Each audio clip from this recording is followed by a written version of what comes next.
Nagsimula ang pelikula sa isang protesta ng mga residente na hindi sumasang-ayon sa plano ng gobyerno na magtayo ng 40 feet na pader sa paligid ng isang bahagi ng dystopian Detroit.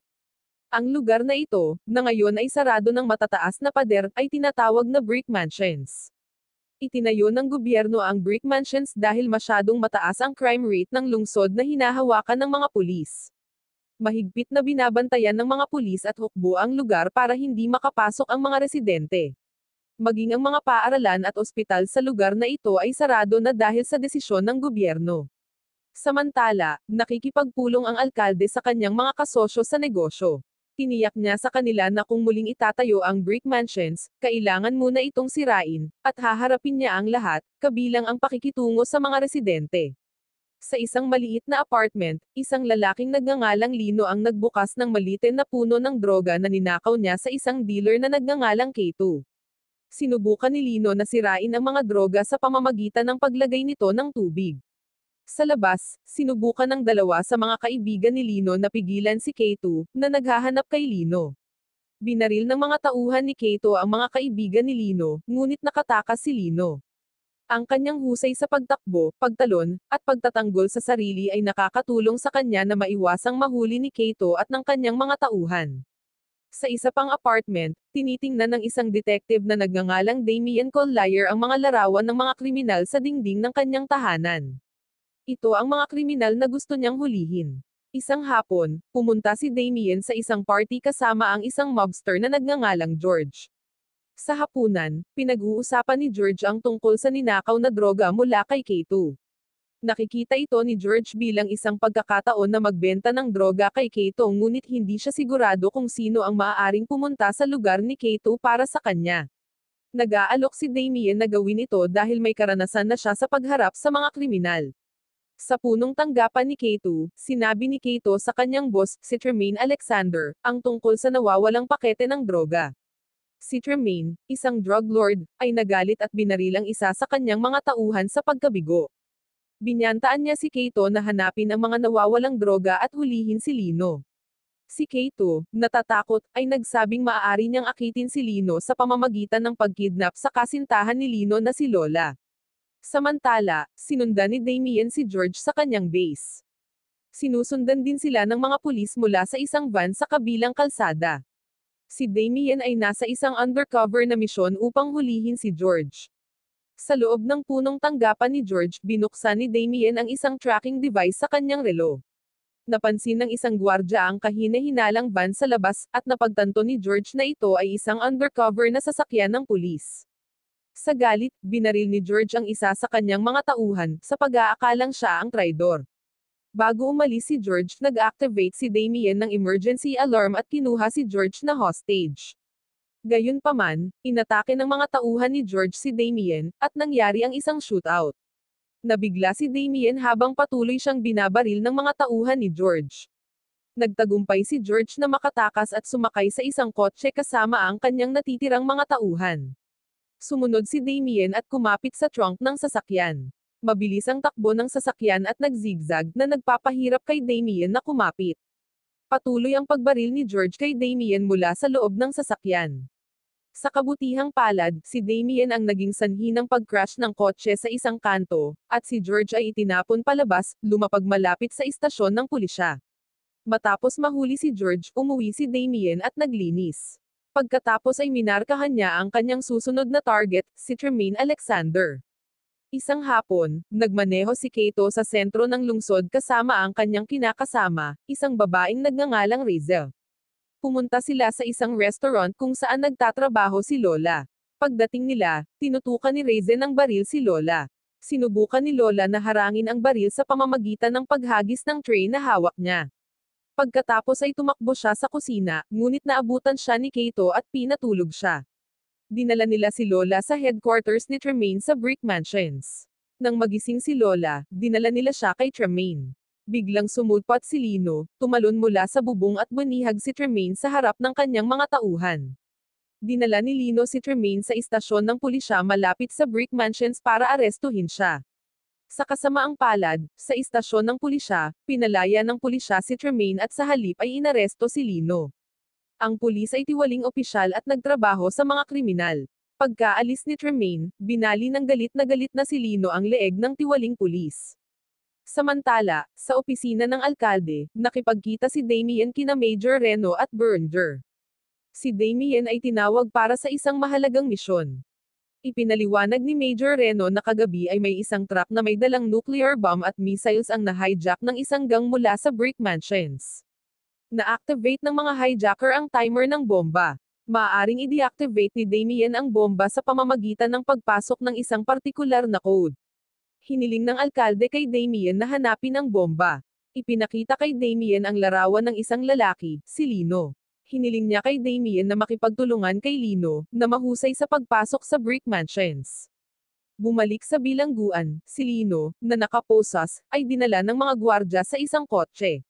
Di nagtagal, si Damien, na nakabalat kayo bilang isang bilanggo, ay sumama sa kanya sa kotse. Sa daan, inatake ni Damien ang gwardya at kontrolado ang sasakyan. Sa ilalim ng tulay, pinalaya ni Damien si Lino mula sa kanyang mga posas, ngunit inatake siya ni Lino, na gustong kunin ang kotse para sa kanyang sarili. Nag-away sila ngunit kalaunan ay nagkasundo na maglakbay ng magkasama. Habang nasa daan, binanggit ni Lino ang problema niya kay Tremaine, ngunit naputol ito nang magsimulang habulin sila ng mga pulis. Nagpasya si Damien na pumasok sa Brick Mansions nang hindi gumagamit ng main gate. Dumaan sila sa isang maraming palapag na gusali ngunit bumangga sa isang nakaparadang sasakyan nang masira ang preno. Mabilis na pinusisan ni Lino si Damien sa manibela, pinaghihinalaan na siya ay isang pulis, at iniwan siya doon. Hindi nagtagal, isang grupo ng mga tao ang sumalakay kay Damien gamit ang mga baril. Nanlaban si Damien, pinalaya ang sarili mula sa mga posas, at tinalo ang mga umaatake. Sa ibabaw ng isang bakanteng gusali, pinanood ni Lino si Tremaine sa pamamagitan ng binocular. Dumating si Damien at pinusesan si Lino. Iminungkahi ni Damien na magtulungan sila dahil pareho sila ng target. Pumayag naman si Lino, gustong iligtas si Lola. Pumunta sina Leno at Damien sa opisina ni Tremaine. Sinabi ni Lino kay Tremaine na si Damien ay isang pulis na gustong kunin ang ninakaw nilang bomba. Hiniling ni Tremaine kay Damien na tumingin sa labas sa pamamagitan ng binocular, na nagpapakita ng isang missile na handa ng ilunsad sa sentro ng lungsod. Nagbanta si Tremaine na ilulunsad ang missile maliban kung ang pulisya at gobyerno ay magbabayad ng ransom na $30 milyong. Tinawagan ni Damien si Major Reno at ipinarating ang kahilingan ni Tremaine. Sinabi ng alkalde na ang halaga ay maaaring mabangkarote ang lungsod, ngunit si Damien ay nagpanggap na sumang-ayon at hiniling ang numero ng bank account ni Tremaine. Pagkatapos ng tawag, hiniling ni Damien kay Tremaine na patayin ang bomba. Tumanggi si Tremaine, nais na siguraduhing nasa kanyang account muna ang pera. Pagkatapos, dinala ng mga tauhan ni Tremaine sina Lino at Damien sa isa pang silid. Tinawagan ni Tremaine si Kato at tinanong kung saan niya nakuha ang bomba. Nagulat si Tremaine na handa ang gobyerno na magbayad ng napakaraming pera. Sinabi ni Kato na nakakuha siya ng impormasyon tungkol sa paghahatid ng mga armas at na-hijack ito. Sa silid, si Lino ay nagkunwaring nahihirapan sa paghinga sa pamamagitan ng pagsigaw at pagpapanik. Inilabas sila ng silid para gamutin. Sa daan, inatake nila ang mga tauhan ni Tremaine at tumakas gamit ang sasakyan ni Tremaine. Hinabol sila ni Kato at ng kanyang mga tauhan. Pinaputukan din ng mga opisyal mula sa Brick Mansions sina Damien at Lino mula sa tuktok ng pader. Matapos matamaan ng isang tumpok ng mga lumang gulong, kinailangan ni Damien at Lino na umalis sa sasakyan. Mabilis silang tumakbo at sumakay sa nakaparadang school bus. Nakita ito ng mga tauhan ni Kato at binaril ang bus gamit ang mga automatikong baril. Nagpadala si Kato ng 2 lalaki upang suriin ang bus ngunit hindi nila nakita si Damien at Lino sa loob. Samantala, sa opisina ng alkalde, pinagdebatehan nina Major Reno at Berenger ang pagsira sa Brick Mansions.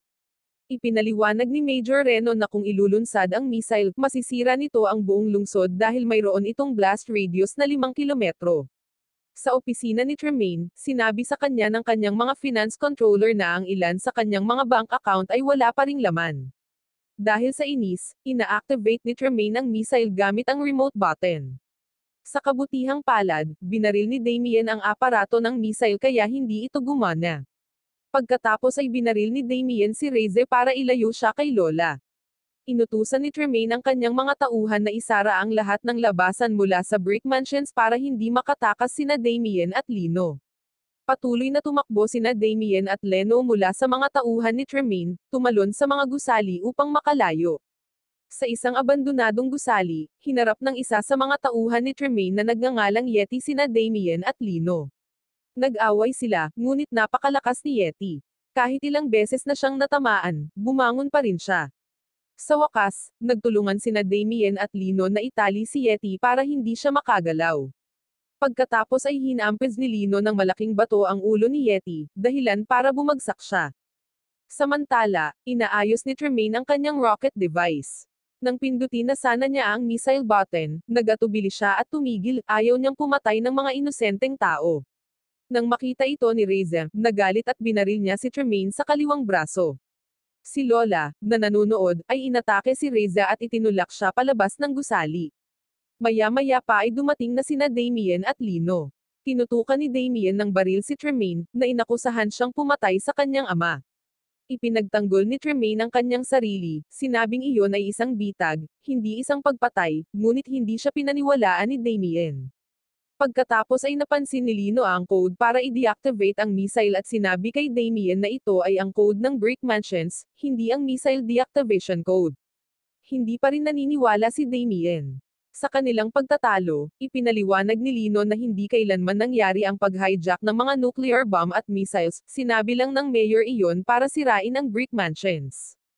Ang alkalde at ang kanyang mga kasosyo sa negosyo ay nagplano na magtayo ng isang business empire doon. Hinayaan ni Damien na mag-expire ang timer ng bomba, at huminto ang timer.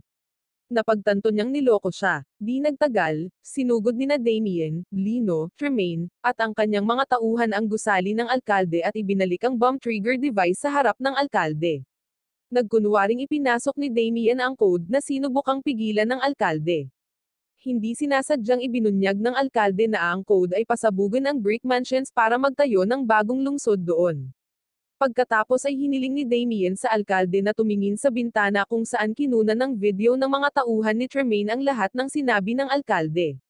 Ang video ay nai-broadcast ng live sa iba't ibang mga channel sa TV. Di nagtagal, inaresto ang alkalde dahil sa kanyang pagsasabuatan sa krimen.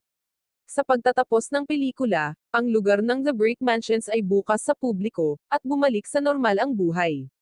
Nang bumisita si Damien sa Brick Mansions, nakita niyang mapayapa ang pamumuhay ng mga residente nang walang anumang karahasan. Wow naman! Doon nagtatapos ang pelikula mga idolo, salamat sa inyong panonood.